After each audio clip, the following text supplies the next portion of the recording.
ఏంటండి ఎలా ఉన్నారు అందరూ? పూరి జగన్నాథ్ ఆలయం గురించి మరికొన్ని రహస్యాలు తెలుసుకుందాం. సింగద్వారం రహస్యం. జగన్నాథ్ ఆలయానికి 4 ద్వారాలుంటాయి. వీటిలో సింగద్వారం ఆలయ ప్రవేశానికి ప్రధాన మార్గం. ఈ ద్వారం గుండా ఆలయంలో ప్రవేశించినప్పుడు మీరు శబ్ద తరంగాలను స్పష్టంగా వినవచ్చు. సముద్రం రహస్యం. సాధారణంగా సముద్ర తీరంలో ఉదయం పూట గాలి సముద్రం నుంచి భూమి వైపు, సాయంత్రం వేళ భూమి నుంచి సముద్రం వైపు వెళ్తుంది. కానీ పూరి సముద్రం తీరంలో మాత్రం దీనికి పూర్తి వ్యతిరేక దిశలో జరగడం విశేషం. ఇది సైన్స్‌కి కూడా అంతుచిక్కని మిస్టరీ. మరొక రహస్యం. 18 ఏళ్ల నుంచి జరుగుతున్న ఆచారం. 45 అంతస్తుల ఎత్తుగల ఈ ఆలయం పైకి ప్రతిరోజు ఓ పూజారి ఎక్కి జెండాను క్రమం తప్పకుండా మారుస్తుంటారు. ఈ ఆచారం దాదాపు 1800 ఏళ్ల నుంచి జరుగుతుంది. ఇది ఒక్క రోజు తప్పినా అప్పటి నుంచి 18 ఏళ్ల వరకు ఆలయం మూతపడుతుందని నమ్ముతారు.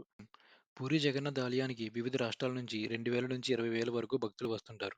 అయితే ఏడాది పొడవునా ఒకే పరిమాణంలో ప్రసాదాన్ని ఆలయంలో తయారు చేస్తుంటారు.